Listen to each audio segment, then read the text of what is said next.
असं आहे, मी जनतेमधून निवडून आलेला माणूस आहे. मला राजीनामा मागेन तर माझी जनता मागेल. मी अगर 10 वर्षामध्ये पूर्व नागपूरमध्ये काहीच केलं नसेल तर जनता मला राजीनामा मागेल. ती जी मॅडम बोलत आहे त्यांचे नेते सतीश चतुर्वेदी हे पूर्व नागपूरचे 25 वर्ष आमदार होते. 14 वर्ष राज्याचे दबंग मंत्री होते. तरीसुद्धा पूर्व नागपूरचे चित्र ते बदलू शकलं नाही. त्यावेळेस यांना जाग नाही आला की आपल्या नेत्याचा राजीनामा आपण मागावा. आज पूर्व नागपूर पूर्ण तऱ्हेसे बदलला आहे. तुम्ही बी त्या भागामध्ये जाऊन आले असेल, तुम्हाला बी दिसलं असेल की एवढ्या मोठ्या प्रमाणात गडकरी साहेबाच्या माध्यमातून, फडणवीस साहेबाच्या माध्यमातून डेव्हलपमेंट त्या ठिकाणी झाला आहे. आणि अशा प्रकारचं राजीनामा म्हटले आणि कोणी म्हणून राजीनामाच्या विषयी तर त्याला काही अर्थ नाही आहे. राजीनामा दिला आता 6 महिन्यानंतर निवडणुकाच आहे ना, तुमची इच्छा असेल तर तुम्ही लढा ना.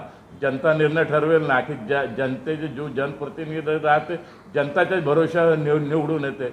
आणि तुम्हाला प्रामाणिकपणे सांगतो, ते संपूर्ण वाठोड्यामध्ये अगर तुम्ही चित्र पाहिलं असेल तर 400-500 रुपया फुटाप्रमाणे बी प्लॉट त्या ठिकाणी आसानीनं भेटत होते. आज 4-4, 5-5 हजार रुपये फुटाचे त्या ठिकाणी भाव झाले.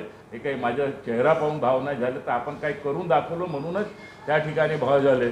ज्या ठिकाणी तुम्ही गेलो होतो त्या ठिकाणी तुम्ही जाऊन आला, त्या ठिकाणी सिम्बॉसिक आहे, इंटरनॅशनल लेवलचे क्रीडा संकुल बनत आहे.